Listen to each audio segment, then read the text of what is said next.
Bismillahirrahmanirrahim. Assalamualaikum warahmatullahi wabarakatuh. Perkenalkan, nama saya Siti Wahyuni dengan NPM 192151057. Nah, pada kesempatan kali ini saya akan memaparkan artikel karya saya mengenai hakikat kemampuan literasi matematis dan kecerdasan spasial. Oke, langsung saja. Nah, kemampuan matematika yang dibutuhkan untuk menyelesaikan masalah dalam kehidupan sehari-hari adalah kemampuan literasi matematis. Nah, mengapa? Karena literasi matematis menerapkan matematika dasar pada kehidupan sehari-hari yang mencakup konten penalaran matematika dan manfaat matematika. Literasi matematis membantu seseorang untuk mengenal peran matematika dalam dunia dan membuat pertimbangan maupun keputusan. Keputusan yang diambil berdasarkan literasi matematis lebih efektif jika dibandingkan dengan keputusan tanpa menggunakan literasi matematis. Untuk itu, perlu dipelajari secara lebih mendalam mengenai literasi matematis agar dalam setiap pengambilan keputusan dapat menyelesaikan masalah dapat berjalan secara efektif. Berikutnya, kita akan bahas mengenai pengertian-pengertian dari literasi matematis itu. Pertama, menurut Zinger dan kawan-kawan pada tahun 2012 dalam Fatwa Etol 2019, literasi matematis didefinisikan sebagai kemampuan seorang individu untuk merumuskan, menggunakan, dan menafsirkan matematika dalam berbagai konteks, termasuk kemampuan melakukan penalaran secara matematis dan menggunakan konsep, prosedur, fakta sebagai alat untuk mendeskripsikan, menerangkan, dan memprediksi suatu fenomena atau kejadian. Nah, hal ini berarti literasi matematis dapat membantu individu untuk mengenal peran matematika dalam dunia nyata dan sebagai dasar pertimbangan dan penentuan keputusan yang dibutuhkan oleh masyarakat. Pengertian ini mengisyaratkan literasi matematis sangatlah penting bagi siswa supaya memahami matematika tidak hanya pada penguasaan materi saja, akan tetapi hingga kepada penggunaan penalaran, kemudian konsep, fakta, dan alat matematika dalam pemecahan masalah sehari-hari. Nah, hal ini juga menuntut peserta didik untuk mengkomunikasikan dan menjelaskan fenomena yang dihadapinya dengan konsep matematika. Nah, maka dari itu, kemampuan literasi matematis siswa perlu dilatih dengan cara membiasakan siswa untuk mengerjakan soal-soal latihan non-rutin. Nah, hal ini agar kemampuan literasi matematis siswa meningkat dan agar siswa mampu menyelesaikan permasalahan yang ada di lapangan dengan sudut pandang matematik. Nah, selain menurut Zinger, ada juga menurut Anwar 2018, literasi matematis adalah kemampuan individu menggunakan pengetahuan matematikanya dalam menyelesaikan masalah di kehidupan sehari-hari secara efektif. Efektif yang dimaksud di sini yakni menyelesaikan masalah seorang individu dimulai dengan memahami masalah yang terjadi, kemudian merumuskan masalah, menggunakan pengetahuan matematika dalam menyelesaikannya, dan menginterpretasikannya. Nah, seperti itu. Kemudian literasi matematis berperan penting dalam kehidupan sehari-hari untuk memecahkan masalah, di mana siswa dituntut untuk mampu mengaplikasikan apa yang telah mereka pelajari di sekolah. Tujuannya adalah siswa dapat menyelesaikan masalah yang dihadapi dengan konsep matematik yang telah dipelajari, agar permasalahan dapat diselesaikan secara efektif. Literasi lebih menekankan pada penggunaan dasar matematika dalam kehidupan sehari-hari. Dalam pelaksanaannya, literasi matematis menggunakan dasar matematika. Dengan kata lain, seorang harus memiliki kekuatan dan menggunakan pikiran mereka. Nah, penggunaan pengetahuan secara fungsional atau menerapkan pengetahuan untuk memecahkan masalah membutuhkan kekuatan individu. Namun, tak cukup hanya memiliki kekuatan individu tersebut, juga harus berkembang. Kekuatan yang dimaksud yakni berfokus kepada kemampuan siswa dalam menganalisa, memberikan alasan, kemudian menyampaikan ide, merumuskan, memecahan, menginterpretasi masalah-masalah matematika dalam berbagai bentuk dan situasi. Nah, lalu di sini ada menurut Ojose dalam Hapsari 2019. Mathematical literacy is the knowledge to know and apply basic mathematics in our everyday living. Nah, ini dalam Hapsari 2019 ya. Nah, yang artinya itu matematika sebagai pengetahuan untuk mengetahui dan menerapkan matematika dasar dalam kehidupan sehari-hari. Nah, lebih lanjut juga, Ojose menyatakan literasi matematis menyeratkan pengetahuan dasar, kompetensi, dan kepercayaan diri untuk menerapkan pengetahuan dalam dunia praktis. Seseorang yang literasi atau melek matematis dapat memperkirakan, menafsirkan data, memecahkan masalah sehari-hari, menalar numerik, kemudian grafis, dan situasi geometris, serta komunikasi matematis. Berbagai macam upaya perlu dilakukan oleh berbagai pihak, terutama guru-guru dalam mengajar matematika guna membekali siswa.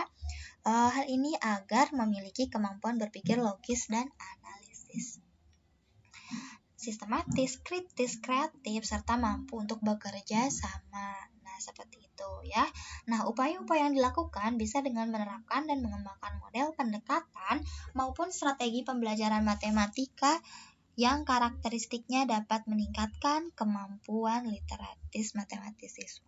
Nah, kemudian ya, dari berbagai penjelasan tadi, pengertian menurut para ahli, Nah, dari berbagai penjelasan tadi ya, melalui analisis sintesis, maka dapat disimpulkan bahwa kemampuan literasi matematis adalah kemampuan untuk menggunakan atau mengaplikasikan matematika dasar dalam kehidupan sehari-hari sebagai alat untuk mendeskripsikan, menerangkan, dan memprediksi suatu fenomena secara efektif. Nah, yang artinya kemampuan ini membantu seseorang untuk mengakui bahwa matematika sangat berperan di setiap aspek kehidupan untuk membantu keputusan yang beralasan dan dibutuhkan secara konstruktif. Nah, jadi seperti itu ya untuk definisi-definisi dari literasi matematis. Oke, berikutnya kita di sini mengenal beberapa ruang lingkup dalam literasi matematis. Yang pertama di sini ada personal. Nah, personal, konteks personal berfokus pada aktivitas diri sendiri, keluarga, atau kelompok sebaya. Nah, maksudnya jenis konteks yang dianggap pribadi melibatkan persiapan makanan, belanjaan, permainan, kesehatan, nah, dan lain sebagainya. Nah, ini tuh persiapan-persiapan yang perlu dilakukan gitu oleh individu sebelum mereka memulai untuk belajar. Nah, kemudian yang kedua, occupational. Nah, konteks pekerjaan berpusat pada dunia kerja. Nah, artinya item yang dikategorikan sebagai pekerjaan pada hal-hal yang seperti mengukur, menentukan biaya, ataupun lain-lain. Nah, dalam berhubungannya dengan hitung-menghitung. Nah, kemudian societal. Nah, konteks sosial berfokus pada komunikasi seseorang. Nah, ini ruang lingkup. Aduh, kepencet lagi, mohon maaf. Nah, seseorang baik lokal maupun global. Kemudian di sini juga ada scientific, kategori ilmiah berkaitan dengan penerapan matematika pada dunia alam dan masalah serta topik yang berkaitan dengan sains dan teknologi. Nah, ini merupakan ruang lingkup dari literasi matematis itu sendiri. Nah, lalu berikutnya, nah, ternyata nih, menurut OECD 2015 dalam Nabila Wardono 2021 dijelaskan 7 kemampuan dasar matematika yang menjadi pokok dalam literasi matematis. Nah, ada 7 nih yang menjadi pokok sekali dalam literasi matematis. Yang pertama di sini ada communication atau komunikasi. Literasi matematis melibatkan kemampuan untuk mengkomunikasikan masalah. Kemampuan berkomunikasi ini penting ketika individu sudah menemukan penyelesaian dari suatu masalah, maka hasil penyelesaiannya perlu disampaikan atau diberi penjelasan serta justifikasi kepada orang lain. Nah, yang pertama itu komunikasi. Lalu berikutnya mathematising atau matematisasi ya. Literasi matematis juga melibatkan kemampuan untuk mengubah permasalahan dari dunia nyata ke bentuk matematika atau justru sebaliknya, yaitu menafsirkan suatu hasil atau model matematika ke dalam permasalahan aslinya. Nah, kata matematisasi digunakan untuk menggambarkan kegiatan tersebut. Jadi kegiatan merubah antara masalah di dunia nyata ke dalam bentuk matematika disebut dengan matematisasi. Kemudian yang berikutnya ada representation atau representasi. Literasi matematis melibatkan kemampuan untuk menyajikan kembali suatu permasalahan atau suatu objek matematika melalui hal-hal seperti memilih, menafsirkan, menerjemahkan, dan menggunakan grafik, tabel, gambar, diagram, rumus, persamaan, maupun benda konkret untuk memotret permasalahan sehingga lebih jelas. Nah, berikutnya di sini ada yang ini ya, ada devising strategis atau merancang strategi untuk memecahkan masalah. Kemampuan ini berkaitan dengan kemampuan seseorang menggunakan matematika untuk memecahkan masalah dalam kehidupan. Lalu berikutnya, ini using mathematic tools.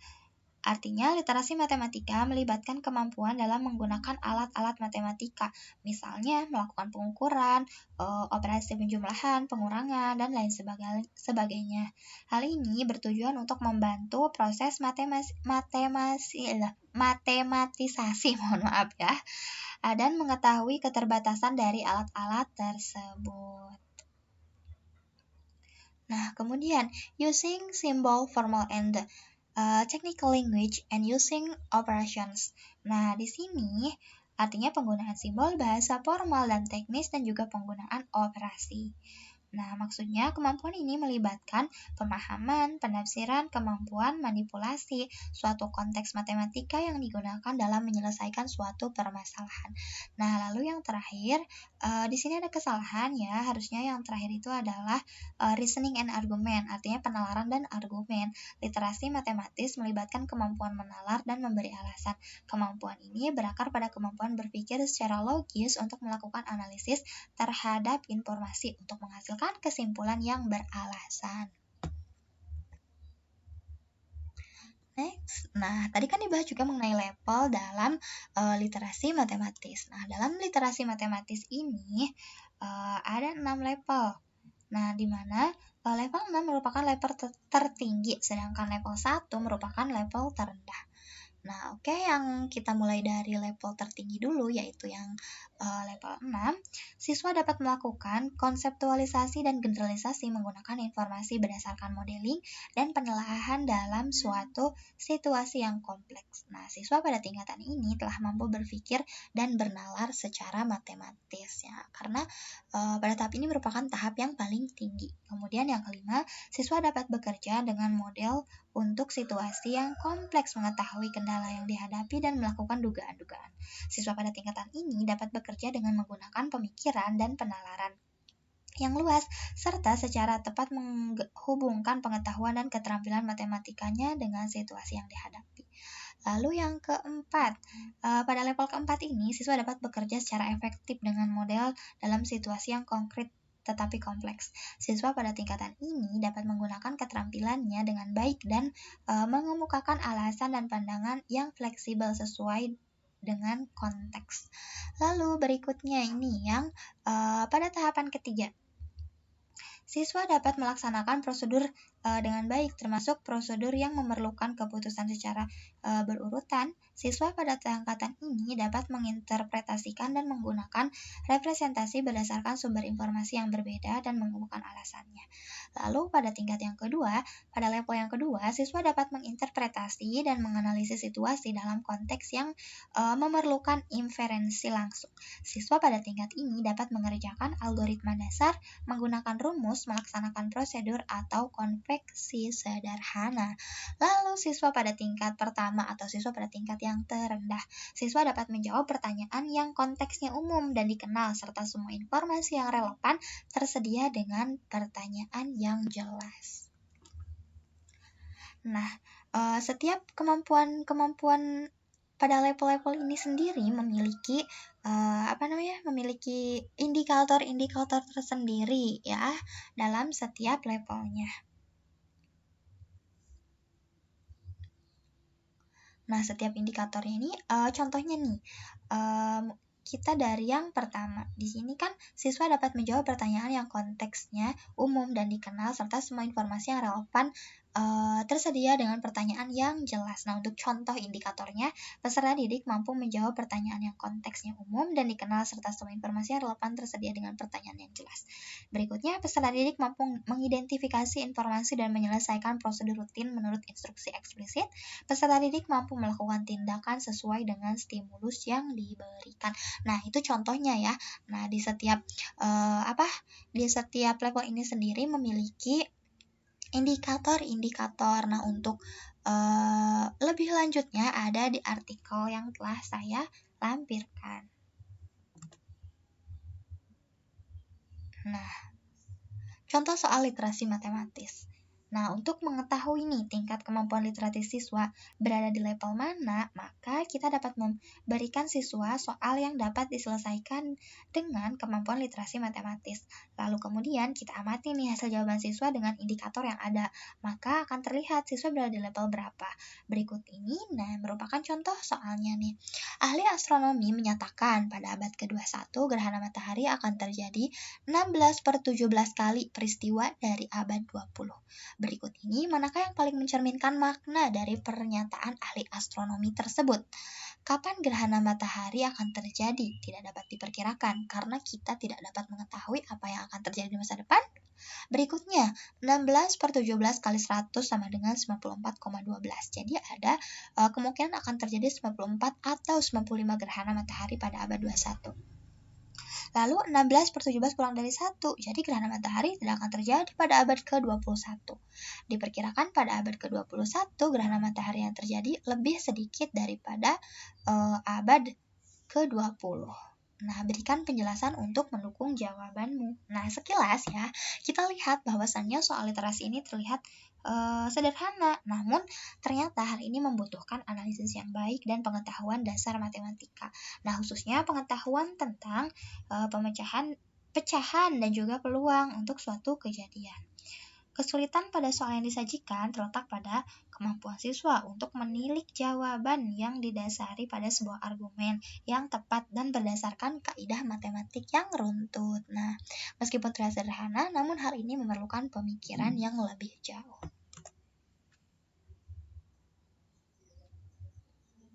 Nah, berikutnya nih kita akan membahas mengenai kecerdasan spasial. Kita mulai dari pengertian terlebih dahulu menurut para ahli. Oke.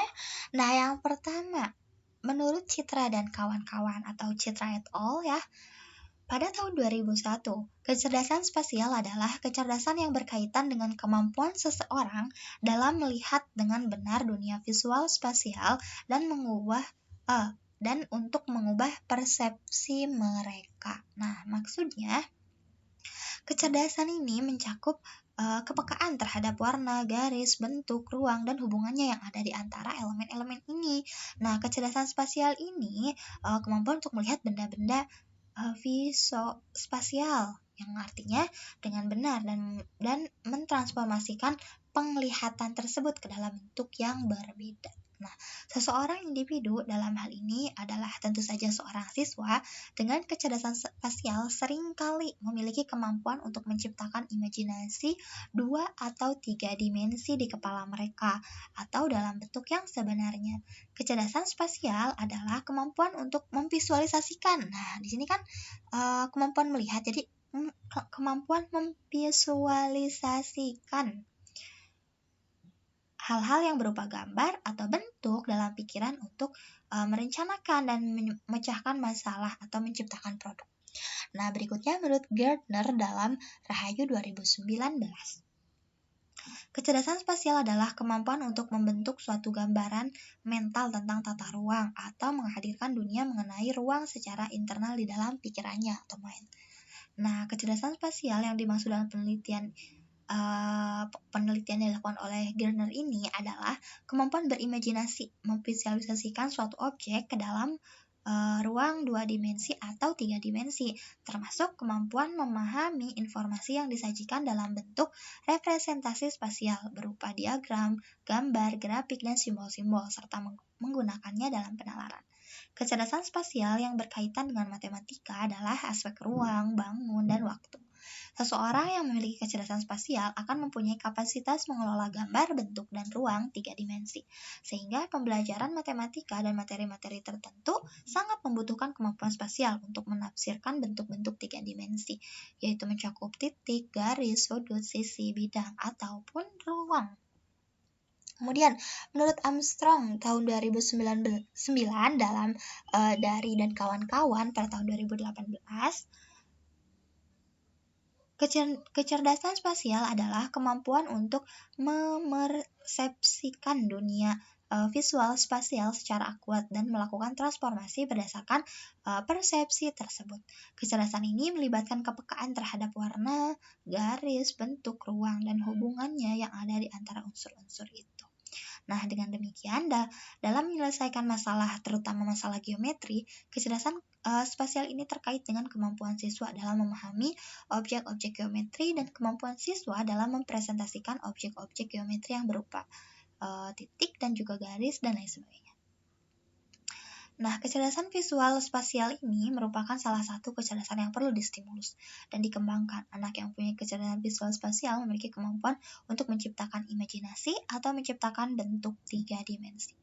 Kemampuan berimajinasi dan menciptakan bentuk-bentuk dimensi dari 3 dimensi 3 ini dapat diasah seiring dengan berjalannya waktu. Dalam artian lain bahwa kecerdasan visual spasial dapat diasah menjadi lebih peka atau lebih tajam. Nah, kemudian nih, dari beberapa pendapat di atas melalui analisis sintesis, maka dapat disimpulkan bahwa kecerdasan spasial adalah kemampuan untuk melihat dengan benar dunia visual spasial, gambaran mental tentang tata ruang, atau menghadirkan dunia mengenai ruang secara internal di dalam pikirannya untuk memvisualisasikan hal-hal yang berupa gambar atau bentuk dalam pikiran untuk merencanakan dan memecahkan masalah atau menciptakan suatu produk. Nah, kecerdasan spasial ini bisa disebut juga kecerdasan visual spasial, di mana mereka memiliki kemampuan untuk memahami, memproses, dan berpikir dalam bentuk visual yang menerjemahkannya. Seseorang yang memiliki kemampuan ini bahkan mampu menerjemahkan bentuk gambaran dalam pikirannya sendiri, baik dalam bentuk 2 atau 3 dimensi. Nah, kecerdasan visual spasial termasuk dalam aspek kognisi dari seseorang. Kecerdasan ini merupakan konsep yang dianggap abstrak yang sering melibatkan hal rumit dan manipulasi serta rotasi pada mental. Kecerdasan ini memerlukan pemahaman akan matematika, kiri dan kanan, logika, geometris, dan juga menghubungkan antara konsep spasial dengan angka, serta mampu mentransformasikan sebuah informasi yang diterima otak menjadi bayangan atau hal yang dapat tergambarkan. Nah, hal ini tentu tidak mudah, mengingat hal layaknya penerjemahan bentuk dan ruang membutuhkan imajinasi tinggi dan daya nalar yang sangat luar biasa. Nah, tapi hal ini tentu saja masih bisa dikembangkan dengan cara dilatih. Nah, kemudian menurut Gunawan dalam Anjarsari 2019, ciri-ciri siswa yang memiliki kecerdasan spasial yang berkembang dengan baik adalah, nah di sini kita bisa mengetahui nih siswa yang memiliki kecerdasan spasial yang baik. Yang pertama itu belajar dengan cara melihat dan mengenali wajah, objek, bentuk, dan warna. Yang kedua, mampu mengenali suatu lokasi dan mencari jalan keluar. Yang ketiga, mengamati dan membentuk gambaran mental, berpikir dengan menggunakan gambar. Lalu, senang belajar dengan grafik, peta, diagram, atau alat bantu visual. Yang kelima, suka mencoret-coret, menggambar, melukis, dan membuat patung. Berikutnya, nah untuk yang keenam, suka menyusun dan membangun permainan 3 dimensi, mempunyai kemampuan imajinasi. Lalu yang kedelapan, mampu melihat sesuatu dengan perspektif yang berbeda. 9, mampu menciptakan representasi visual atau nyata dari suatu informasi. Yang ke-10, tertarik menerjuni karir desainer, pilot, perancang pakaian, dan karir lainnya yang banyak menggunakan visual. Nah, dalam pembelajaran matematika pun kita bisa melihat nih kira-kira anak-anak yang memiliki beberapa kecerdasan spasial, di antara ciri-cirinya seperti yang telah disebutkan tadi. Nah, kemudian Mayer tahun 1998 dalam Narvila 2019 membagi kecerdasan spasial menjadi 5 aspek yang kemudian dapat dirancang suatu indikator kemampuan spasial dalam tabel berikut ini ya. Nah, yang pertama di sini ada spatial perception. Aduh, mohon maaf, kepencet lagi.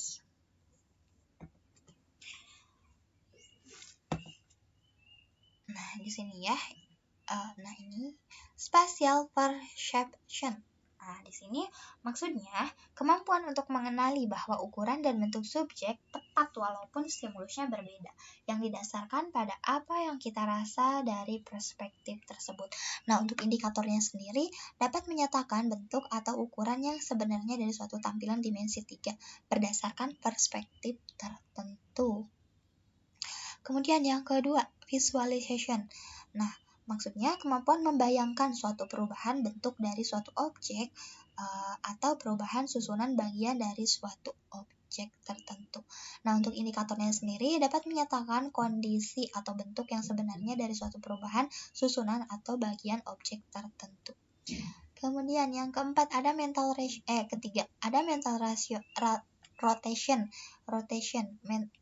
rotation. Nah, suatu kemampuan berpikir secara cepat dan tepat mengenai rotasi pada objek 2 dimensi atau 3 dimensi.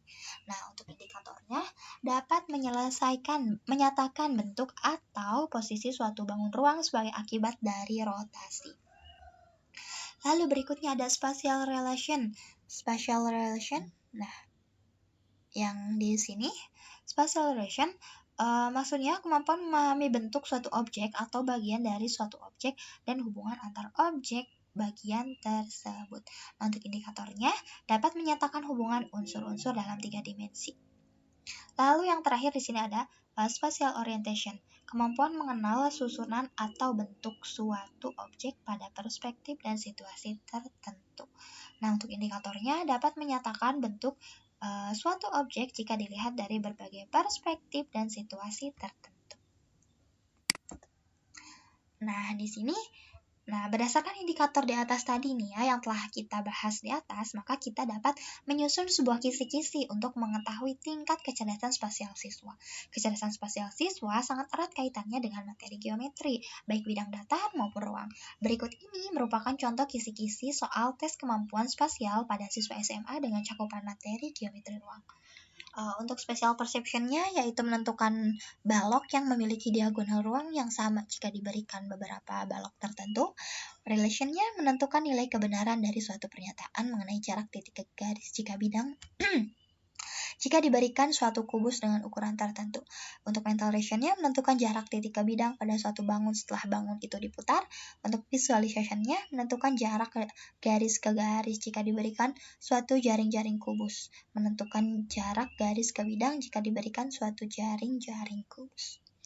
Nah, lalu orientation menentukan jarak bidang hijau dan bidang kuning pada balok tertentu. Nah, ini contoh dari penggunaan indikator-indikator dalam literasi dalam kemampuan spasial.